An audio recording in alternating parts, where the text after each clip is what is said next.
Vous suivez toujours sur FM Sen Radio, à mes auditeurs. Bonjour, nous sommes le dimanche 30 novembre 2025 et il est 9h10.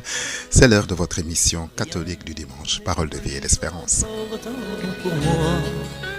Parole de vie et d'espérance à mes auditeurs en ce premier dimanche de l'Avent de l'année A. Alors, premier dimanche de l'Avent et donc premier dimanche de la nouvelle année liturgique. Nous commençons donc l'année A. Alors, pour vous présenter votre émission, comme tous les dimanches, vous avez Georges Fay et à la partie technique Alassane Thioune. Et en ce premier dimanche de l'Avent, donc voici les textes que la liturgie nous propose. La première lecture est tirée du livre d'Isaïe au chapitre 2, les versets 1 à 5. La deuxième lecture est tirée de la lettre de Saint Paul apôtre aux Romains au chapitre 13, les versets 11 à 14. Et enfin, l'évangile de ce dimanche est de Saint Matthieu, donc au chapitre 24, les versets 37 à 44. Vous avez donc là, mes auditeurs, les textes de ce dimanche, premier dimanche de l'Avent. Donc, nous commençons notre marche vers Noël, donc le temps de préparation à la fête de Noël. Lecture du livre d'Isaïe. Le prophète Isaïe a reçu cette révélation au sujet de Juda et de Jérusalem.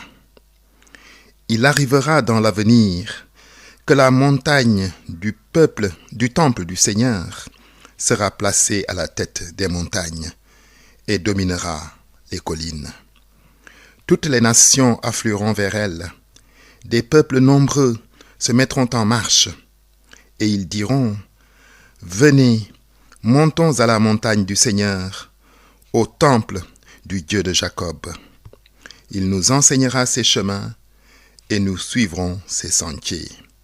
Car c'est de Sion que vient la loi, de Jérusalem la parole du Seigneur.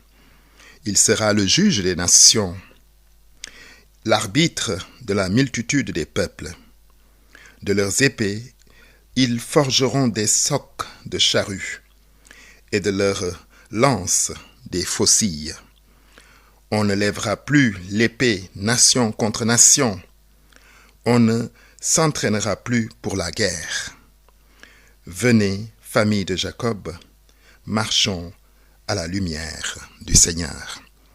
Voici donc, amis auditeurs, le texte de la première lecture de ce premier dimanche de l'Avent de l'année A.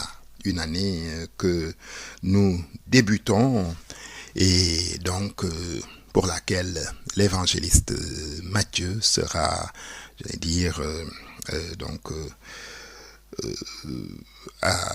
à l'ordre du jour, en tout cas. Voilà. Et dans ce texte que nous venons d'entendre, eh bien, nous percevons ce qu'on pourrait appeler le grand rêve d'Isaïe. Ici, il s'agit d'images, mais on sait que les auteurs bibliques aiment les images. Et donc, il y a celle de la foule immense en marche. Et il y a celle aussi de toutes les nations du monde qui décident de transformer tous leurs engins de mort en outils agricoles. Donc voilà, les épées seront transformées en faucilles, etc. Et nous dit-on, donc ils forgeront des socs de charrues avec leurs épées. Et voilà, donc on ne lèvera plus donc l'épée nation contre nation et les lances seront transformées en faucilles. On se met à rêver d'un tel monde au moment où nous sommes dans un monde qui est plein de soubresauts. On pense à l'Ukraine et on se met à rêver si mais toutes les armées transformer leur matériel de guerre en, n'est-ce pas, un outil de développement. Donc voilà, comme le dit le texte de l'Évangile ici, effectivement. Donc, alors, et on voit cette image de la foule en marche qui gravit une montagne, qui, nous dit le texte, sera au-dessus de toutes les montagnes, plus haute que toutes les montagnes. Alors, quel est le contexte de ce texte d'Isaïe? En fait, chaque année, il était, lui, témoin de cette extraordinaire semaine d'automne qu'on appelle dans le judaïsme la fête des tentes. La fête des tentes. En fait, c'était une fête qui durait une semaine, 8 jours, et pendant laquelle les gens devaient vivre sous des tentes. Même s'ils habitaient des maisons en ville, eh bien, ils devaient bâtir une tente où devait résider la famille pendant une semaine. Et cela en souvenir de ces tentes qu'ils plantaient dans le désert, du Sinaï, quand ils ont quitté l'Égypte pour aller vers la terre promise. Et donc à ce moment-là, Jérusalem grouillait de monde. On venait de partout et donc de toutes les communautés juives dispersées à l'époque à travers le monde. Et le livre du Deutéronome d'ailleurs parle de cette fête en disant tu la feras dans la joie, toi, ton fils et ta fille, ton serviteur et ta servante, le lévite et l'immigré, l'orphelin et la veuve qui résident dans ta ville. Durant 7 jours, tu célébreras la fête en l'honneur du Seigneur, ton Dieu, au lieu qu'il a lui-même choisi, et alors tu seras rempli de joie. Et devant ce spectacle auquel il était accoutumé, Isaïe a l'intuition que ce grand rassemblement annuel, qui était joyeux, plein de ferveur, préfigurait un autre grand rassemblement. Alors, inspiré par l'Esprit Saint, il a pu annoncer cette certitude-là. Oui, un jour viendra où ce pèlerinage, pratiqué jusqu'ici par le peuple d'Israël, rassemblera tous les peuples, toutes les nations. Et le temple ne sera plus uniquement le sanctuaire des tribus juives israélites, mais désormais il sera le lieu de rassemblement de toutes les nations, parce que toute l'humanité enfin aura entendu la bonne nouvelle de l'amour de Dieu. Et donc, Isaïe, effectivement, dans ce texte, évoque ce qu'il appelle les nations, c'est-à-dire tous les autres peuples. Vers elles afflueront toutes les nations et viendront des peuples nombreux. Ils diront, venez, montons à la montagne du Seigneur, à la maison du Dieu de Jacob. Qu'il nous enseigne ses chemins et nous irons par ces sentiers. Alors, donc, cela veut dire effectivement que le salut, encore une fois, est destiné à tous les peuples, à l'humanité tout entière. Voilà. Alors, donc, on a très nettement ici, amis auditeurs, une double dimension de l'alliance de Dieu avec l'humanité. D'une part, il a choisi un peuple pour faire alliance avec lui. Et d'autre part, enfin, il va élargir cette alliance à l'humanité tout entière. Cette alliance devient dès lors une alliance universelle, voyez, qui trouvera son total achèvement dans le sang versé du Christ, le sang qui deviendra le sang de l'alliance nouvelle et éternelle que Dieu conclut avec l'humanité.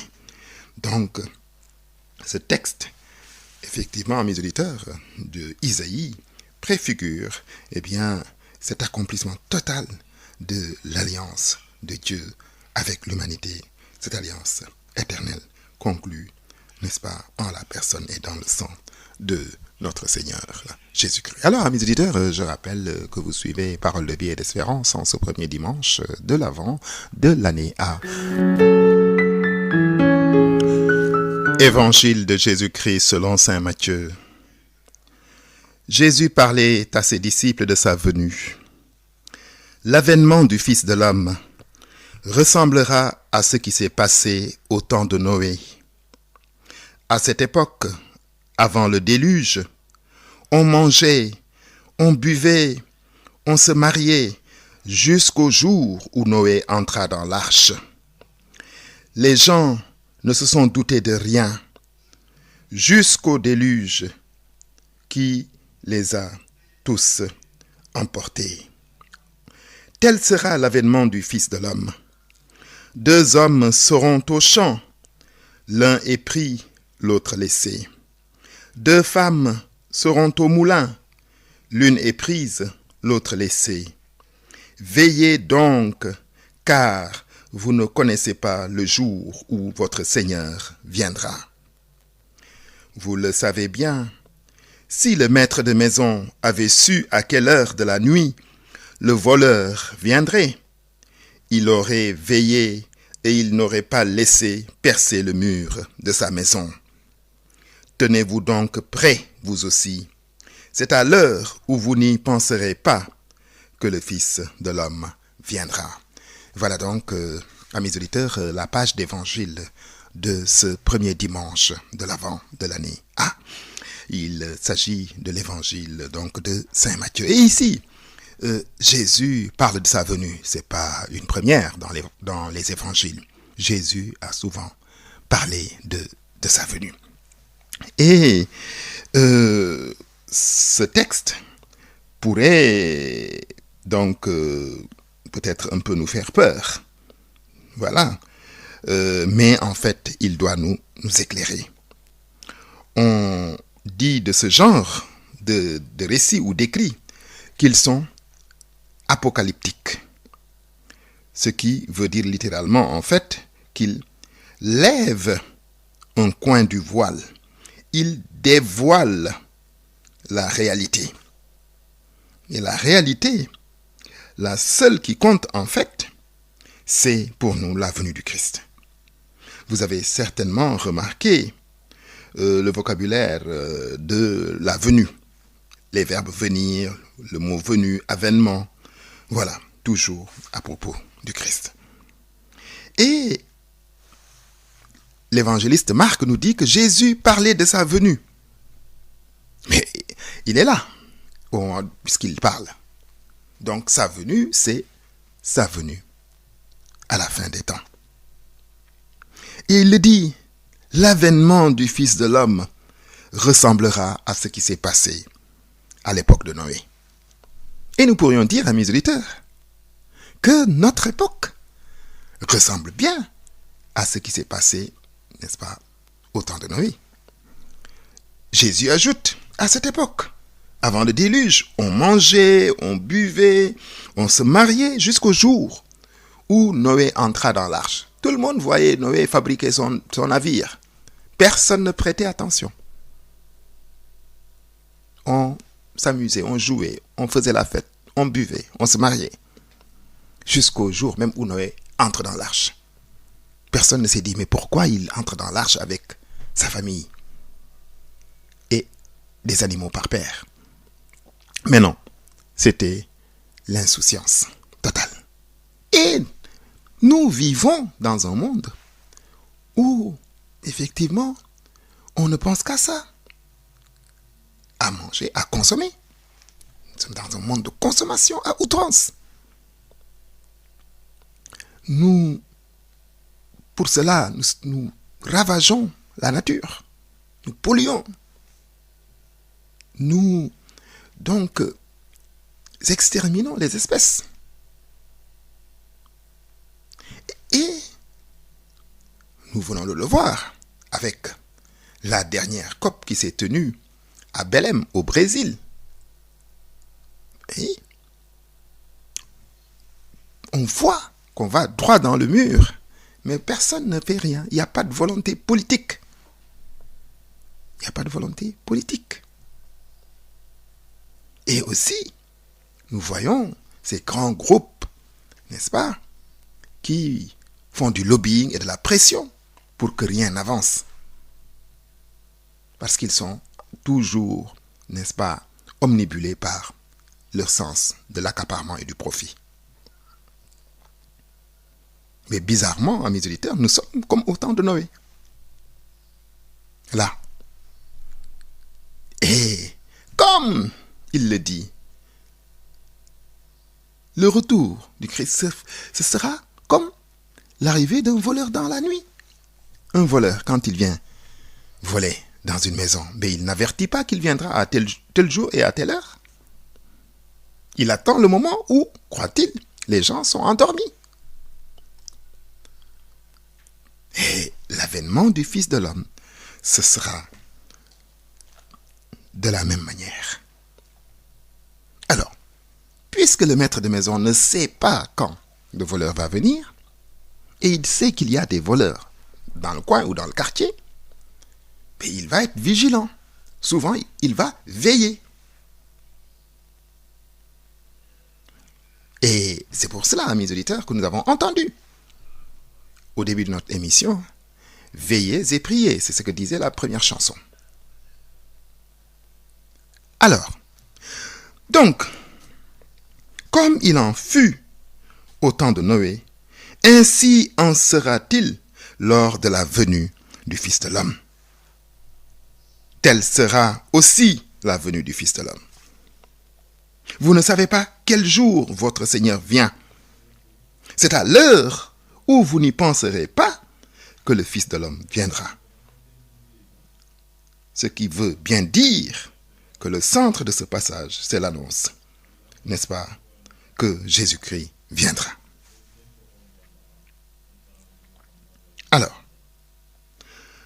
donc, ce passage de l'Évangile, amis auditeurs, loin d'être un passage pour nous faire peur, même si nous avons quelques images qui font un peu frémir. 2 hommes seront au champ, l'un sera pris et l'autre laissé. 2 femmes seront au puits, n'est-ce pas? L'une sera prise, l'autre laissée, etc. Voilà. Eh bien, ce texte n'est pas destiné à nous effrayer. Il veut nous montrer, effectivement, que d'abord, le jour de notre mort, c'est une première rencontre avec le Christ. Et on ne sait pas quand est-ce qu'on va mourir. Et il y aura encore cette résurrection des corps, des morts, et l'avènement définitif du Christ qui viendra donc juger les vivants et les morts. Et comme nous l'avons dit dimanche dernier lors du Christ roi, qui va régner et son règne n'aura pas de fin. Quand Jésus, amis auditeurs, nous le voyons, parle de lui en disant « le Fils de l'homme », il ne parle donc pas de lui tout seul. Il annonce son rôle de sauveur, de porteur du destin de toute l'humanité. Ce que d'ailleurs Paul exprime autrement. N'est-ce pas? Quand il dit que le Christ est à la tête d'un corps dont nous sommes les membres, ça veut dire que nous serons sauvés, nous serons pris avec lui. Et saint Augustin, lui, parle du Christ, n'est-ce pas, total, tête et corps. Et il dit, notre tête est déjà dans les cieux. Les membres sont encore sur la terre. Et les membres de ce corps, constituent l'Église. Si bien qu'en fait, quand nous disons après le Notre Père dans la liturgie eucharistique, nous attendons que se réalise cette bienheureuse espérance, c'est-à-dire l'avènement de Jésus-Christ notre Sauveur. C'est du Christ total que nous parlons. Tête et corps. Alors, nous comprenons que Jésus puisse parler de sa venue au futur. Parce qu'il est déjà venu, c'est lui qui parle dans ce texte de l'Évangile. Ça, c'est le Christ, seul Sauveur qui est venu. Mais le Christ total est en train de naître, de revenir. Et là, pour le comprendre, amis auditeurs, il faut encore consulter saint Paul. La création tout entière, dit Paul, gémit. Elle passe par les douleurs d'un enfantement qui dure encore. C'est ce qu'il dit au chapitre 8 de la lettre aux Romains. Ou bien, donc si nous consultons le père Théard de Chardin, il nous dit, dès l'origine des choses, un avant de recueillement et de labeur a commencé. Et depuis que Jésus est né, qu'il a fini de grandir, qu'il est mort, tout a continué de se mouvoir parce que le Christ n'a pas encore achevé de se former, c'est-à-dire ce que saint Augustin appelle à misériteur, le Christ total. Le Christ sauveur est venu. Il est monté aux cieux. Il est assis à la droite de Dieu. Et ça, c'est la tête. Le corps est resté sur la terre, c'est-à-dire l'Église. Et il reviendra dans la gloire pour juger les vivants et les morts. Et c'est là que se formera après définitivement ce que nous pouvons appeler, ce que saint Augustin appelle le Christ total. Tête et corps. Lui, la tête de ce corps qui est l'Église. Alors, pour que le Christ total se forme, il faut qu'il ramène à lui, n'est-ce pas, toute chair. Et effectivement, que tous soient un en Dieu. Alors, on comprend, n'est-ce pas, l'urgence qu'il y a de veiller, comme Jésus nous invite à mes auditeurs.